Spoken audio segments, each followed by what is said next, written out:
Hey everyone, welcome to this podcast called Ken Reads, where I, Ken, read out your letter that you've shared with me in the hopes that I can better help you understand what the F just happened between you and the last partner you were dating, whether it was in a relationship or a situationship. I look at these experiences from the lens of attachment theory. I don't just come up with thought terminating cliches like, they're just not that into you, or if they wanted to, they would. While some of those phrases might have their benefit in other dynamics, I try and look at this from the lens of, is there perhaps an insecure attachment issue that's at play in these particular dynamics? And though I am an Australian counsellor, I am not someone who is going to be responding to these letters as if I was with a client. I'm here to provide validation, yes, but I can't provide any diagnoses on these. So even if, a lot of people might understandably hear this and be like, well, that sounds like a narcissist.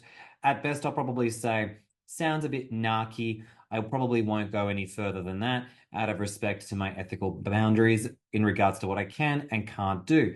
If you find this of benefit to you, fantastic. That's what I want. And if you want to submit your letter, you're very welcome to, once there is obviously availability per month. And I'll happily read out and share my own 2 cents as to what I think has gone on in your dating experience to offer you a sense of validation for what you've been through, and also to give other people listening a chance to feel like maybe this relates to what they've also experienced as part of collective healing. So with that all out of the way, let's dive in to the latest letter.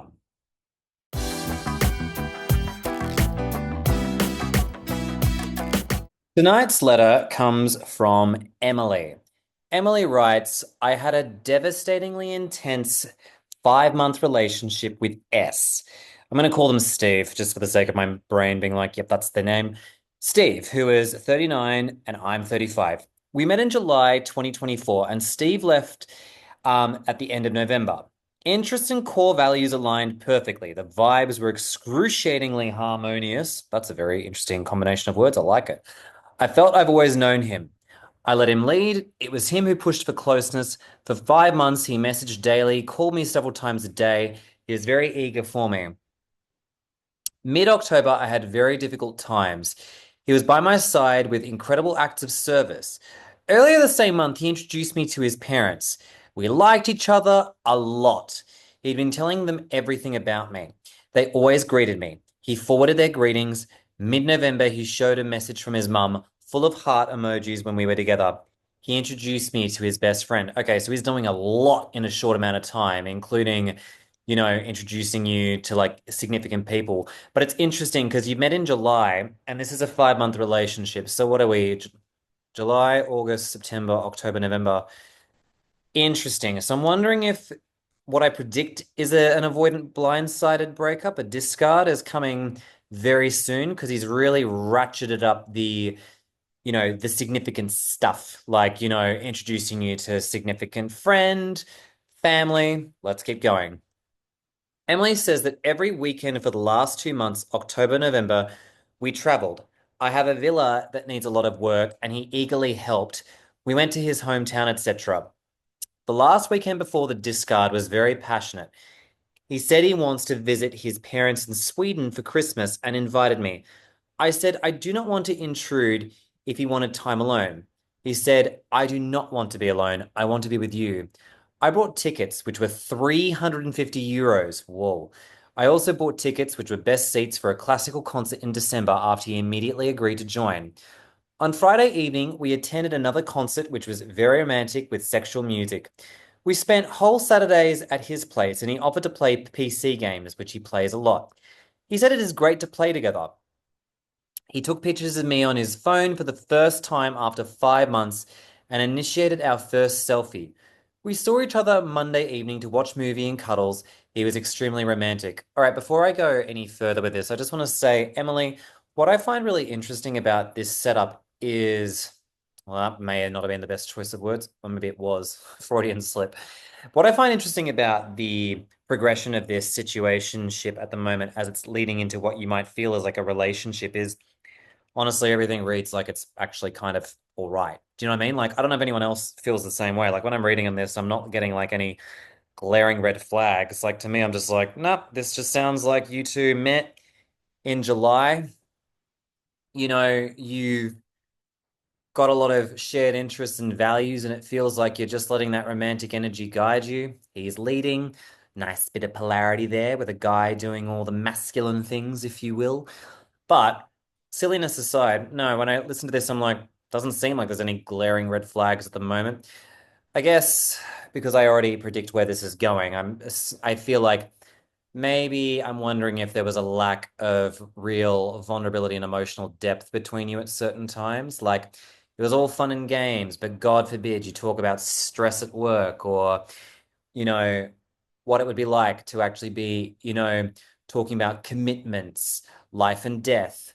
So yeah, it just seems like the first 5 months were 5 out of 5 amazing times, but something suggests that, things are about to come crashing to an end. Emily writes, on Thursday, I had to work and sleep out of town. We had a conflict. He did not wish me a safe trip, and the highway is dangerous. He never missed an opportunity to be considerate before. I said nothing, though. Later, I had a glass of wine with a male acquaintance, and I shared this, and he replied, I'm well too. Thanks for taking care for me. I apologized, but things escalated, so I said, you too could have wished me a safe trip. This discussion is burdensome. Sorry, a safe trip. And this discussion is burdensome, so I ended it. I trust you would tell me if you feel sick. He had mild fever from the day before, and he replied, you could have asked me how I was. We rely on intuition, but it's important to verbalize our concerns. And then later that day, he'd go to a party and he'll write something later. I responded, look, we're both very angry. How about let's be gentle to each other? He never read this. Never called the day after, despite me having called. This has never happened before. I suspect he did something very stupid at the party. He answered my second call at 1 p.m. He was laughing amiably and weirdly, said he got home at 4 a.m. and woke up at 12 p.m. Another precedent and that since that work begins at 10 a.m. I behaved gently too, so we confirmed meeting the same evening, and suddenly he cancelled 2 hours prior. I said, I'm disappointed. I needed to discuss what has happened. It's important. We met the next day, and I began directly. Look, this is unacceptable, Emily says. I'm not used to being disregarded, and I don't intend to. He said, I do not want to be just a person in someone's life, which mystified me. I showed my affection with gifts and gestures he adored verbally. He said he loved gifts, but never received. He never gave me a physical gift. He continued breathlessly, I don't think there's anything to be done. It's not like in the beginning and not what I expected. I asked what's different, and then he stuck, then murmured, there's no intimacy and the falling in love, the shock. Steve said, our communication is bad. I have issues communicating. I said I knew he had these issues. Still, he had not said a thing. I immediately agreed that we separate. He looked guilty. I smiled, dying inside, but I instinctively sensed some irrational mess in his head. He asked, won't you say anything further? I said, it feels good together, but let's separate. It's fine. But all his investments in our future, I was buying myself time. I said, I've always been straightforward, and he said he was too and never fabricated anything. So he never lied about anything. I said, you made me buy all these tickets last week. He said, I know. While separating, he hugged me patronizingly. Just for some backstory, I was sure that I would marry him. Ha ha. I'm hypersensitive. By the way, that's not my ha ha. That's, Emily's. Emily writes, I'm hypersensitive towards others. I knew when there was tension or anxiety, yet there was no trace of these lately, quite some before. He said he felt calm. He kissed and caressed me all the time. I knew he was in love. Okay. Before I continue with the backstory, let's go back to the abrupt ending. So I think what really concerns me is the fact that I, it seems like there was a bid for connection with regards to,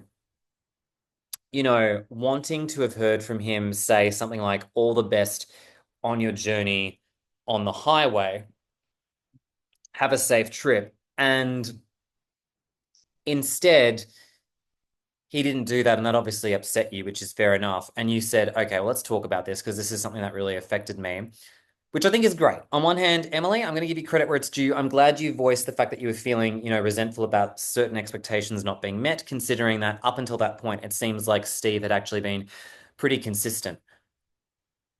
I want to talk about fawning in a minute because I sensed a bit of that coming up. But before I do, I just want to say that it's really interesting because it seems like you had all of this stuff planned. And, it's interesting how this one little bit of conflict, which is not really conflict in my opinion, like to me, this is like on a scale of 1 to 10, this is like a 2 out of 10 issue. Like, oh, you missed, being considerate to me. Like, that's not really a big deal in my opinion, unless, of course, it goes unresolved. That's a different story. But you were doing a good thing, right? You were trying to bring to Steve that this has obviously bothered you. And then later, when you try to bring this up, he's saying that we rely on intuition, but it's important to verbalize our concerns. And later, obviously, declare that he has communication issues, which is something apparently you knew of before, which is interesting, Emily. I'm surprised that didn't come up earlier in what you've written. But yeah, to me, there's just something, really odd about how Steve just overreacted to this. Like, it's interesting how a conversation about just basic verbal politeness, basic respect for one another, and, words of affirmation, if you will, led to a sudden end to this relationship, which you also agreed with. And my brain was thinking when I heard that, you sound like you're fawning there and you actually don't want to, agree to this breakup. And I'm not saying that as a criticism to you, Emily. The fawn response, for those of you who may be listening as a first timer, is a very sophisticated people please response to try and get along with difficult people, situations in order for us to survive. It just hits us automatically, and it's a very, you know, involuntary response to interpersonal stress. But I do think, circling back to this, what I find interesting is how it's almost like Steve internally collapsed. Like the guy, doesn't, he ends up canceling a date with you. He ends up, almost collapsing in on himself, being like, "Oh, well, I have bad communication. We've never fought like this before, and we should just end it." It's almost like, he was so disappointed with how things evolved and escalated that he's decided to just end it because he doesn't feel particularly good about himself. It almost makes me wonder if, like, you know, apart from obviously having deep conflict avoidance, this guy just really struggles with feeling like a disappointment, like feeling like, he doesn't like feeling like a bad person, which again is a very consistent core wound for a lot of avoidant attachers. So yeah, it's interesting. And him saying there's no intimacy and the falling in love, it's interesting how at this point it seems like he's really panicking about where things are at.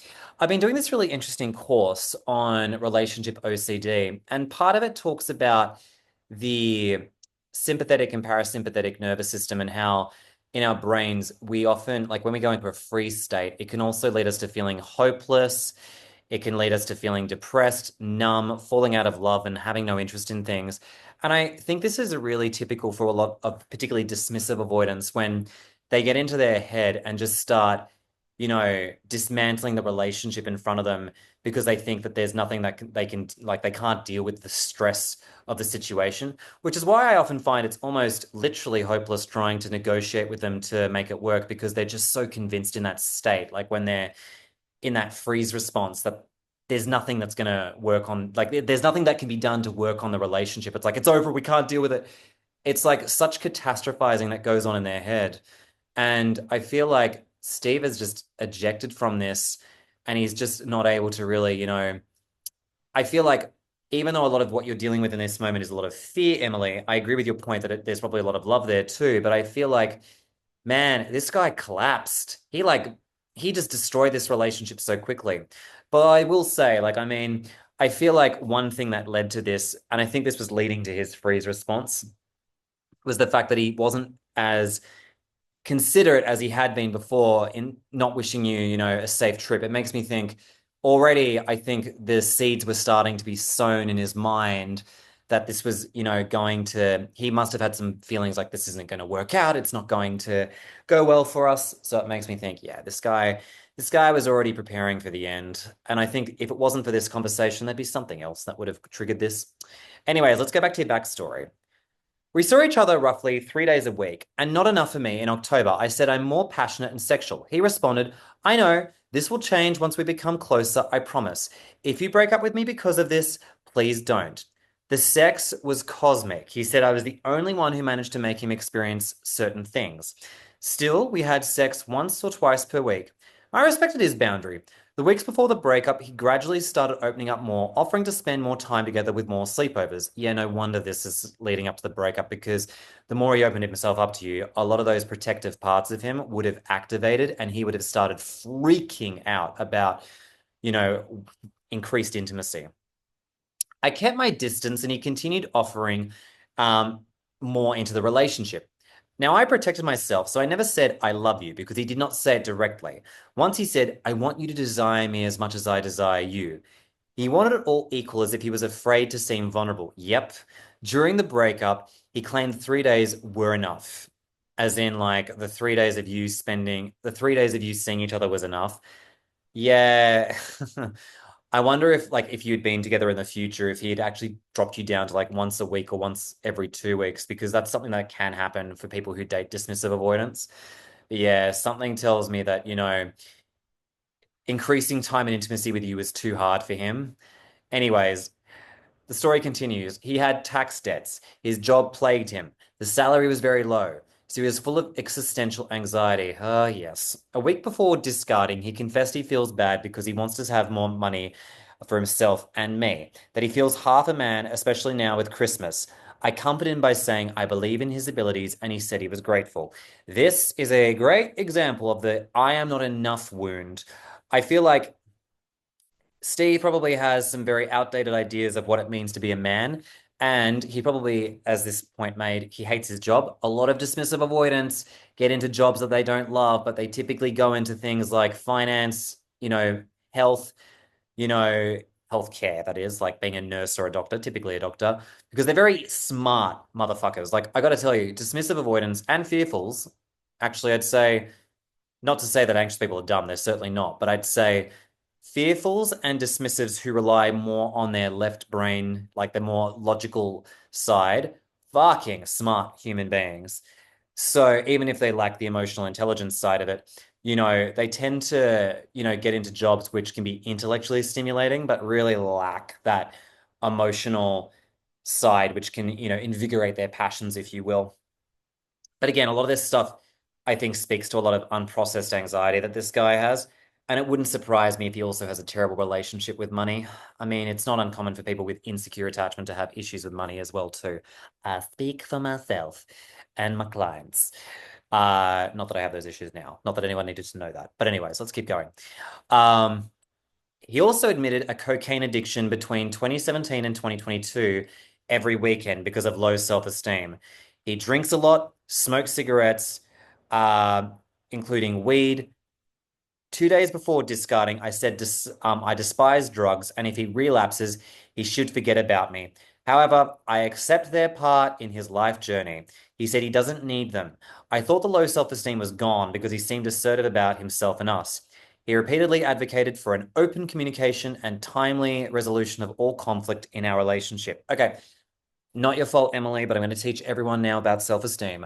That does not go away unless you have worked intensively at it, and you often need a therapist to help you with that. Working on your self-esteem is bloody hard work.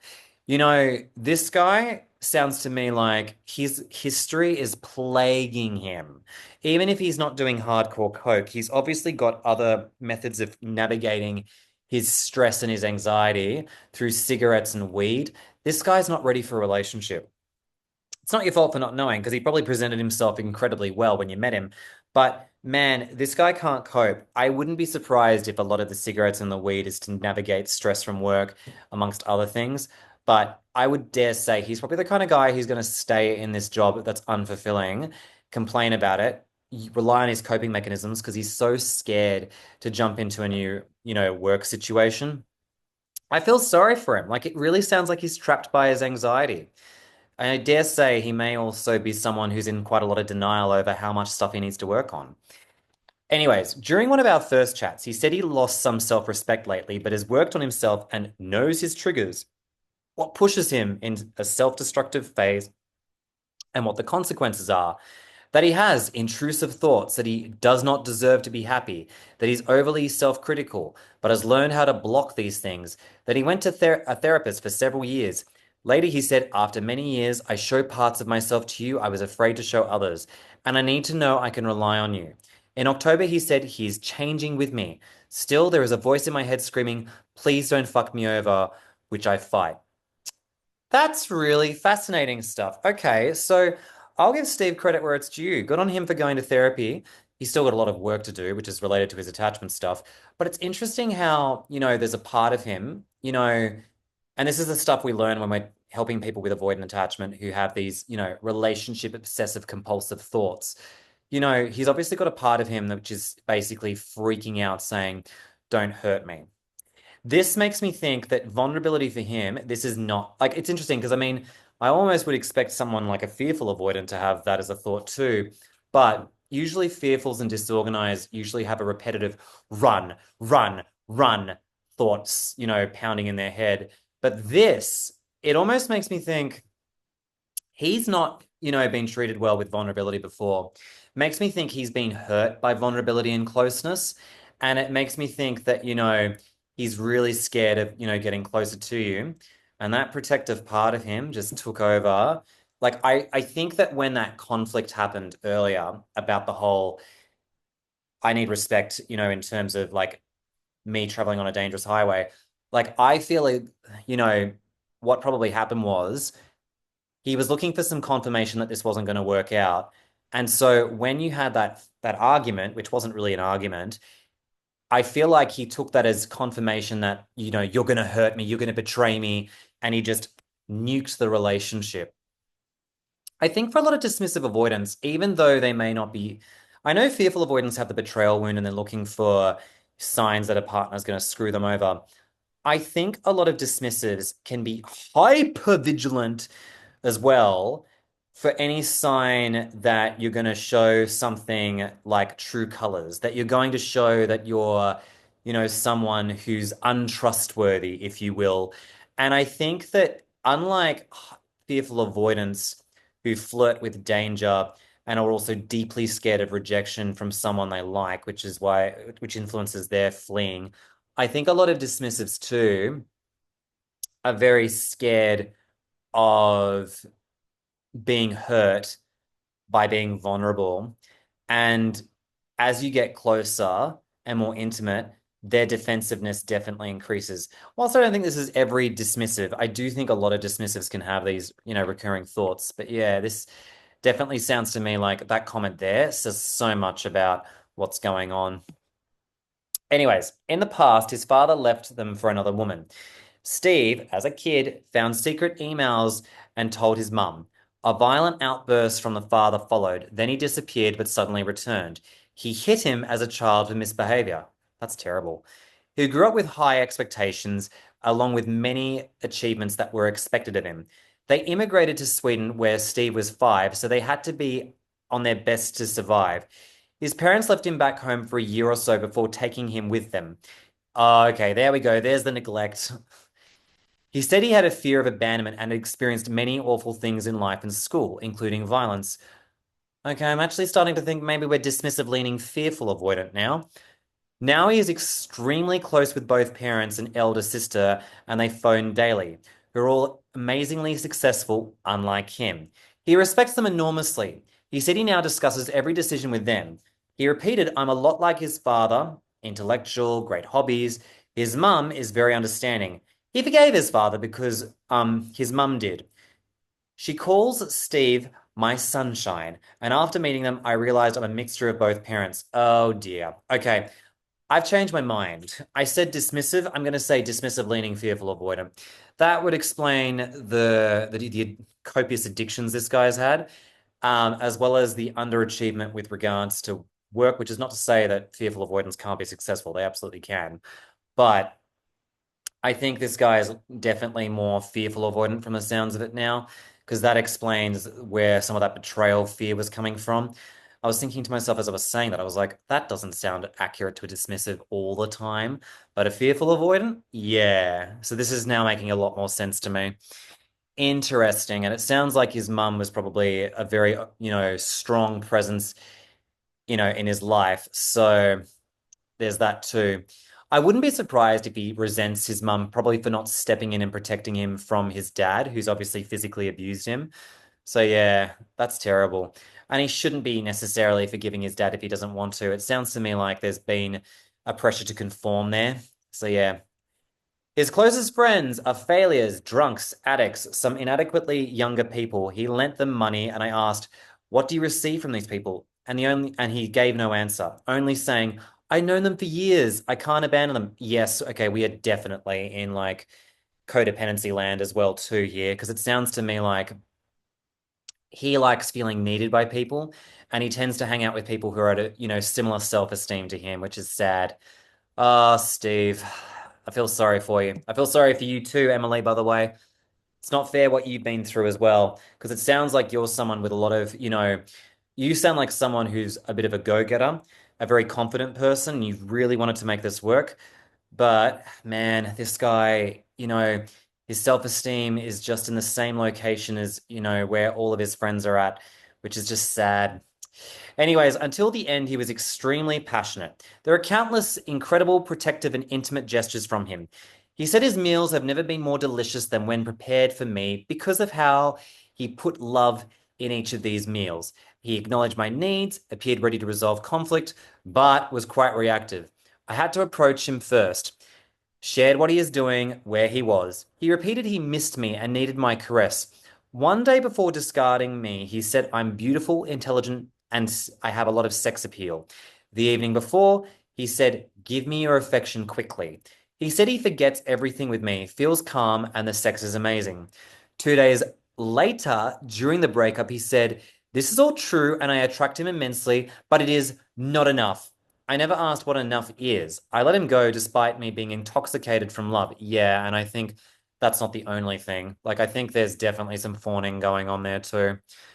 I arranged to introduce him to all my friends who are very smart. We were invited to a dinner by my best friend and her partner. My mum had birthdays and invited him. He himself researched for restaurants. But he left 3 days before these events. He was invested in renovating my homes and full of statements about our future. He'd also introduced me to more relatives. Suddenly, there was no intimacy right after he had his most intimate time with me. In September, I said our conversation seemed superficial. He said he has ADHD, which he never discloses. He um he flees from personal issues and numbs, but added, "I have to do something because this will impact our relationship." I helped him several times and he declined help due to independency. Yep. But eventually accepted mine and explicitly asked for it. I know no woman treated him like I did because his relationship history is extremely toxic. Yeah, I bet it was. Can I just say though, I heard that he was looking to renovate homes, plural. You sound like you've got quite a impressive, background for yourself, Emily. Like you sound like, not to suggest that everyone who has multiple homes is naturally a guarantee of being a success, but the way you write this, it sounds like, you came into this likely with a lot of with a big heart, with a lot of stuff going on in your background where you probably made, you're probably feeling quite successful in your life in certain areas. Maybe relationships haven't been working out for you. It happens for a lot of people, regardless of whether they're successful or not.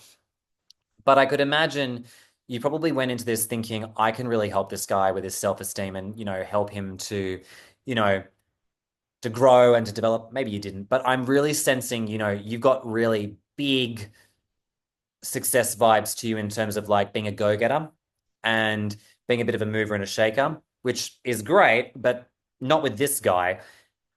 In addition to this, Emily adds, Steve had an addiction to masturbation. He got sick extremely often. He used to binge drink with friends, which he stopped doing with me. He repeatedly laughed and said, "I cannot believe I am not pub crawl drinking, going to bed early. Instead, I can't even recognize myself." I provided comfort. And I checked if he felt pressured. He said absolutely not. I was patient because he repeatedly asked for patience. He himself labeled us as being in a relationship, insisted he wants more than sex, and called me his girlfriend the afternoon before discarding. Wow. I wondered whether we're suitable, but he is intelligent, seemed assertive, self-aware, and was sharing things. When I expressed annoyance for the first time, he left. Yeah, this is what I mean. Like, it just seems to me like it's almost like that confirmation bias of things not working out because he couldn't handle the conflict. Like, to me, this guy has cripplingly low self-esteem, and I think he just listens to the stories in his head about why things aren't going to work out. Anyways, Emily concludes, I never knew about attachment theory. My whole substance screamed he escaped with inadequate lies. Then I started reading You Can. Your knowledge and other people's stories saved me. Oh, I'm very glad to hear that. You're very welcome. I have high self-esteem, many achievements, and a high income, 3 times his, which he also knew. There we go. I knew it. I could just feel it from the way you wrote. I drink moderately, I train, I'm an erudite. I impressed him immensely, physically and intellectually. He was always jealous of other men, implying I was only his, actively requesting my reassurance and caregiving, giving me his and requesting more depth.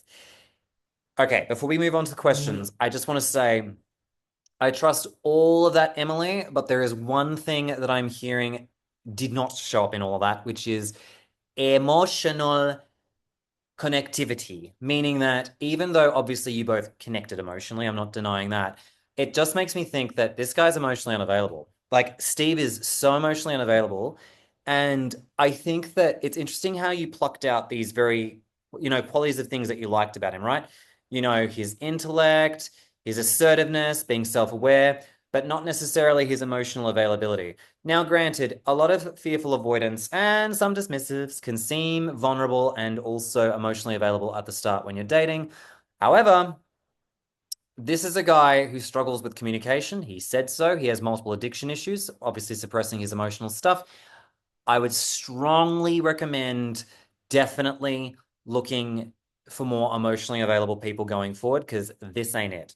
But I don't want to make this necessarily a counseling session for you, Emily. And I just want to say, for someone who had no knowledge of attachment theory prior to this, I could imagine you probably felt like you've just been completely blindsided by this guy.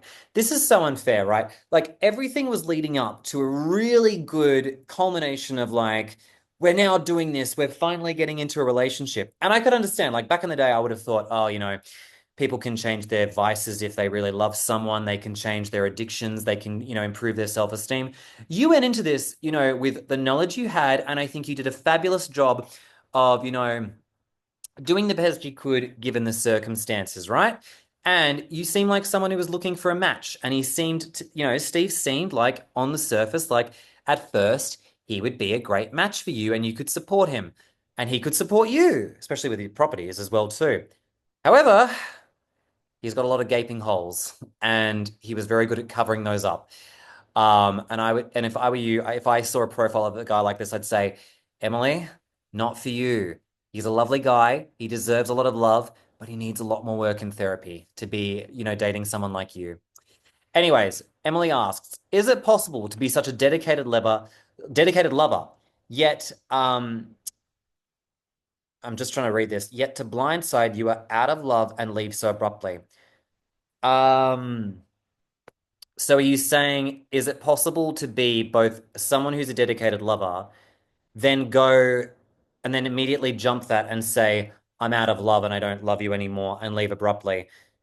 Yes, you can, because when you go into, if you're an avoidant attacher, which you don't read like you are, you can go into a freeze state and you can have voices in your head tell you, I'm not, by the way, by voices in your head, I do not mean schizophrenic.